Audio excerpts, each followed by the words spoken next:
बबलू, तुम आज परेशान क्यों लग रहे हो?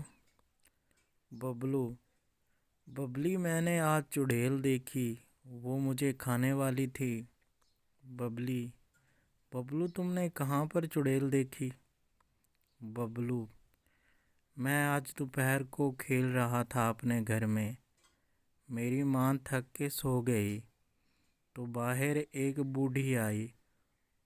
उसने कहा, बेटा, मेरा कुछ सामान पीछे पड़ा है, वो मुझे उठवा दो।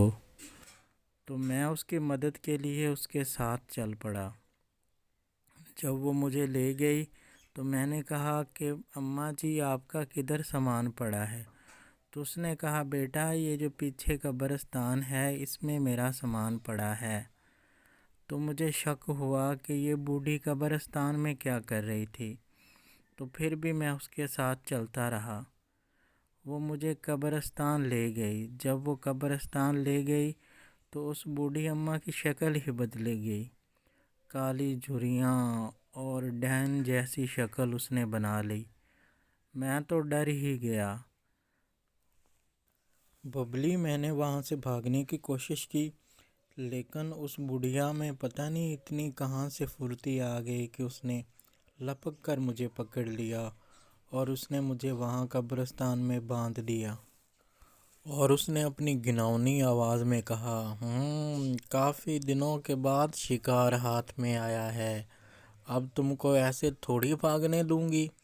आज तो तुम्हारी दावत होगी। आज मेरी बहन खोती चुड़ैल आ रही है। वो और मैं मिल के तुम्हारी दावत करेंगे।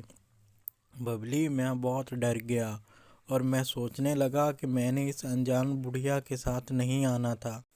तब मुझे अपनी टीचर की बात याद आने लगी कि मेरी टीचर में स्कूल में हम सबको बताया था कि बेटा, जब भी तुम्हें कोई अनजान आदमी या कोई औरत बुलाए तो उसके साथ नहीं जाना चाहिए।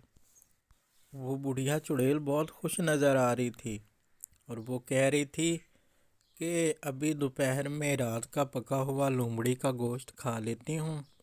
रात में मेरी खोती बहन आएगी तो फिर इस बच्चे की हम खूब दावत करेंगे। बबली, वहाँ बहुत सारी हड्डियाँ पड़ी हुई थी और वो बुढ़िया बहुत ही खौफनाक और ख़तरनाक लग रही थी। वो मज़े से लोमड़ी का बदबूदार गोश्त खा रही थी। इतने में उसकी दूसरी बहन खोती भी आ गई और उसके हाथ में भी एक छोटा सा बच्चा था, जिसकी वो उंगली पकड़ के उसे साथ साथ ला रही थी। तो जब उस बुढ़िया चुड़ैल ने देखा कि मेरी बहन भी एक बच्चे को साथ लेके आ रही है, तो वो बहुत ज़्यादा खुश हुई।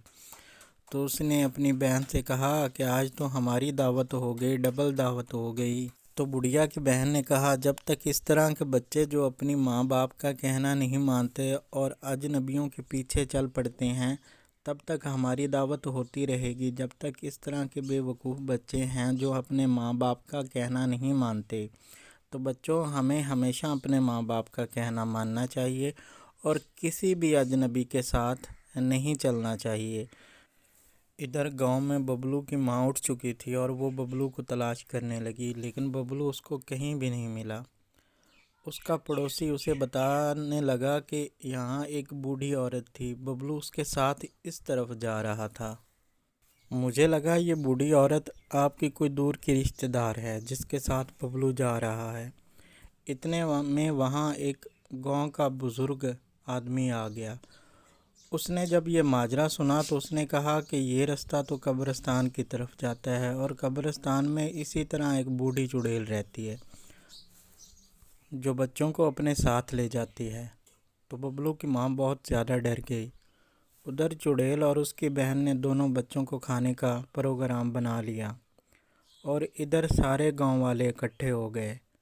गांव वालों ने लाठियां और डंडे उठा के कब्रिस्तान की तरफ चलना शुरू कर दिया। इधर बबलू और दूसरा बच्चा बहुत ज़्यादा डरे हुए थे। बबलू दिल में सोच रहा था, काश मैंने अपनी टीचर का कहना माना होता और इस अजनबी औरत के साथ ना आता। और दिल में ये दुआ कर रहा था कि आज मैं अगर बच गया तो मैं हमेशा अपने टीचर اور امی ابو کا کہنا مانوں گا، اور جن باتوں سے وہ روکتے ہیں وہ کبھی بھی نہیں کروں گا۔ اتنے میں گاؤں کے بہت سارے لوگ قبرستان میں ڈنڈوں کے ساتھ داخل ہوئے، جس میں ببلو کے امی ابا بھی تھے۔